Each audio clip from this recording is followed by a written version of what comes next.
Perkenalkan, nama saya Alicia Yulia Putria. Saya dari 5A BTP dengan NIM 42020230008 akan mempresentasikan hasil laporan saya mengenai judul penanganan masalah penyakit pada daun tanaman kelapa sawit Culcufularia eragrotidis. Seperti yang kita ketahui, kasus yang kita dapat mengenai penyakit pada daun ini yaitu dengan gejala yang pupus yang belum membuka atau daun muda yang sudah membuka. Gejala awalnya adalah timbulnya bintik-bintik kecil yang berwarna kuning pada tepi daun dan tembusnya cahaya yang dapat dilihat di kedua permukaan daun. Kemudian berubah menjadi warna coklat dan bercak mengendap serta melekuk. Setelah itu muda dan pusat bercak mengendap tua dikelilingi dengan holo jika kekuningan. Nah, selanjutnya mengenai di sini terdapat pendahuluan, yaitu seperti yang kita ketahui, kelapa sawit atau dengan bahasa Latin Elais guinensis Jack merupakan tanaman komoditas perkebunan yang penting di Indonesia.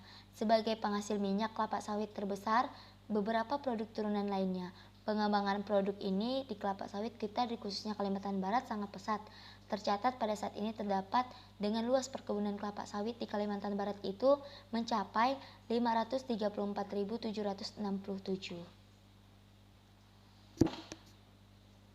Selanjutnya, penyakit yang kita ketahui dengan mempertimbangkan beberapa gejala yang ada yaitu Culcufularia eragrostidis. Penyakit ini merupakan penyakit yang menyerang tanaman kelapa sawit khususnya pada daun. Nah, beberapa perusahaan di Indonesia khususnya perusahaan pertanian kelapa sawit, pengendalian ini menggunakan beberapa bahan pestisida. Namun selama ini digunakan dalam beberapa penyakit sangat tidak efektif dan tidak tuntas. Contohnya dengan penggunaan fungisida dengan golongan EBDCE seperti mancozeb itu sangat tidak efektif. Nah, dengan ini kami sebagai menyampaikan proposal kami untuk saudara-saudari dapat melihat dengan baik. Untuk penawaran yang kami sampaikan, seperti yang sudah kami bilang, bahwa di proposal ini terdapat pernah nih pengendalian pada perusahaan sebelumnya dengan menggunakan mancozeb namun tidak efektif. Nah, di sini kami menawarkan atau memberikan solusi untuk menggunakan Cuprosat 345 SC. Nah, apa sih Cuprosat itu? Cuprosat itu merupakan salah satu fungisida yang membantu proses pengendalian pada jamur yang menyerang daun, yaitu Culcufularia eragrotidis. Nah, Cuprosat 345 SC ini merupakan fungisida dan bakterisida non-sistemik yang berspektrum luas yang berasal pada bahan aktif tembaga oksisulfat 345 G/L. Cuprosat ini dipromosikan dalam bentuk cair sehingga mudah untuk pemakaiannya dan memiliki partikel kecil yang sehingga mampu melindungi secara sempurna permukaan daun, penetrasi spora, jamur dan bakteri. Selain itu, Cuprosat ini juga mampu bekerja secara multis sehingga memiliki risiko rendah terhadap resistensi patogen. Benefit lainnya, bahan aktifnya tetap bekerja maksimal dan tidak mudah degradasi walaupun dilarutkan dalam air rawa. Contohnya air yang ada di tempat Kalimantan dan ada di Pontianak ini yang minoritas airnya itu terkandung unsur asam. Nah, beberapa perusahaan saat ini menggunakan khususnya perkebunan Nusantara yang besar menghasilkan pengendalian patogen Culcufularia sp ini menceritakan bahwa pemulihan fungisida yang tepat merupakan faktor kunci dari berhasilnya pertanian kelapa sawit ini. Nah, menggunakan fungisida golongan mancozeb dan dirasakan tidak efektif, namun kemudian beralih menggunakan Cuprosat 345 SC dengan konsentrasi 2 ml per liter air disemprotkan setiap 2 minggu sekali dengan menggunakan pelarut air asam. Hasilnya patogen Culcufularia dapat dikendalikan. Nah, bibit sawit tampak sehat dan berkembang dengan baik. Sesuai dengan pengalaman PBS atau perkebunan besar swasta di atas, mirip dengan hasil pengujian yang telah dilakukan di beberapa lokasi pembibitan kelapa sawit. Nah, terbukti bahwa uji efikasi menggunakan 2 dilakukan 2 kali selama 2 minggu ini dapat kurun waktu dalam 30 hari. Dapat kita simpulkan bahwa selama 30 hari ini selama 1 bulan. Bibit ini tidak disemprot fungisida kontrol dan mengalami peningkatan 10% serangan Crufularia. Sedangkan bibit yang disemprot Kufrusat 345 SC tidak ditemukan gejala serangan yang baru pada daun atau daun muda. Untuk mengenai pertimbangan apa saja yang dapat Bapak Ibu pertimbangkan untuk menerima proposal ini, yaitu yang pertama, kita akan menjelaskan mengenai ada 5M namanya. Apa sih 5M itu? Nah, 5M itu yang pertama yaitu man. Kenapa sih kita memerlukan manusia dalam suatu perusahaan atau penggunaan pupuk ini? Nah, di sini saya akan menjelaskan mengenai jumlah karyawan, berapa banyak jumlah karyawan dalam penggunaan pupuk ini. Nah, jumlah karyawan yang diperlukan itu sebanyak 5 orang. Kenapa 5 orang? Karena luas yang didapatkan adalah sebanyak 100 pohon dalam lapangan ini. Jadi kami hanya memerlukan 5 orang untuk melakukan proses penyemprotan pada lahan ini gitu. Jadi akan kami bagi tim nantinya. Kemudian pengalaman kerja seperti apa yang kami terima untuk pegawai-pegawai yang akan masuk pada perusahaan ini, yaitu pegawai yang mampu bekerja pada perkebunan kelapa sawit yang dengan teliti dan mampu bekerja sama dengan tim, mampu menjalankan tugas dan tanggung jawabnya sesuai dengan apa yang telah diberikan, serta memahami kandungan serta dosis dalam suatu pestisida, serta mengetahui jenis tanaman yang baik maupun yang tidak. Untuk latar pendidikannya tamatan SMA atau S1. Nah, bagaimana pembagian kerja tersebut?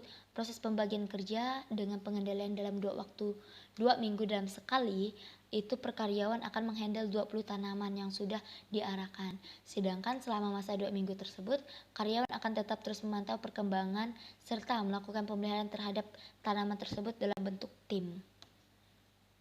Yang kedua itu machine atau peralatan yang diperlukan. Yang pertama itu parang, yang kedua itu arit, yang ketiga itu ember, dan knapsack sprayer. Yang bagian B, jumlah peralatan yang diperlukan itu ada dapat 4, karyawan yang mengoperasikan peralatan tersebut. Nah, yang ketiga itu material, jenis obat atau kimia pembasmi yaitu fungisida non sistemik.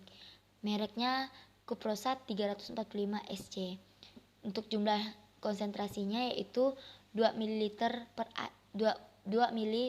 liter air. Penyemprotan dilakukan 2 kali dan diulang 2 minggu dalam kurun waktu 30 hari. Untuk metode yang mudah dan praktis yang kami dapatkan di sini yaitu melakukan pemupukan pada daun tanaman, yaitu spraying. Pemupukan ini dilakukan dengan cara melarutkan pupuk dalam air dengan konsentrasi yang telah ditentukan, kemudian disemprotkan langsung pada daun dengan alat penyemprotan biasa seperti hand sprayer. Nah, ada beberapa hal yang perlu kita pertimbangkan dalam melakukan pemupukan agar mendapatkan hasil pemupukan yang baik serta mendapatkan hasil pemanen yang cukup sempurna. Itu sebelum melakukan penyemprotan, hal yang harus kita perhatikan yang pertama adalah konsentrasi. Nah, kenapa kita perlu konsentrasi?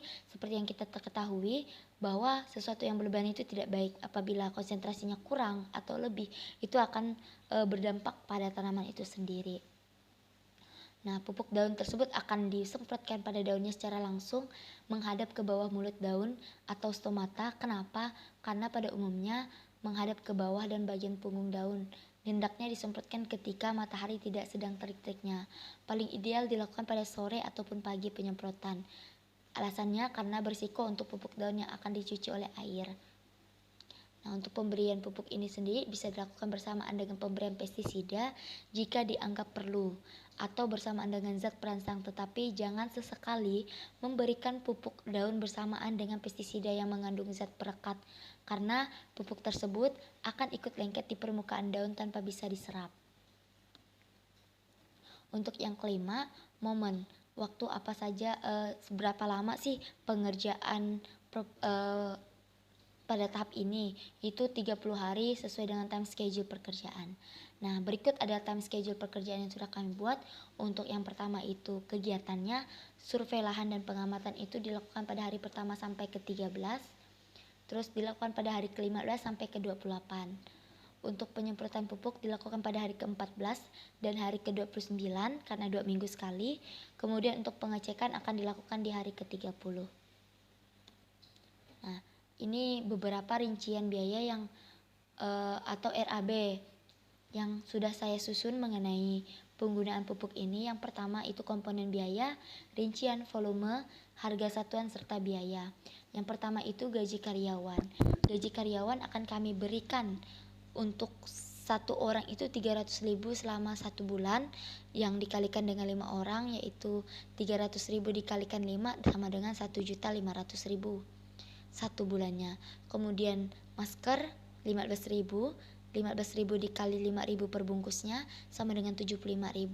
Kemudian pupuk glufosinat sebagai bahan utama yang digunakan, yang ukuran 500 ml, satuannya harga 80.000 dikali 5 itu sebesar 400.000 rupiah. Parang satu piecesnya seharga 70.000 dikalikan 5 350.000 rupiah. Arit 20.000 dikalikan 5 seharga 100.000 rupiah. Ember 10.000 dikalikan 5 sama dengan 50.000 rupiah. Sedangkan knapsack 900.000 dikalikan 5 sama dengan 4.500.000 rupiah. Jadi total pembiayaan yang kami perlukan saat ini adalah 6.975.000 rupiah. Baiklah, mungkin hanya sekian yang dapat saya sampaikan. Atas perhatiannya saya ucapkan terima kasih. Selamat malam.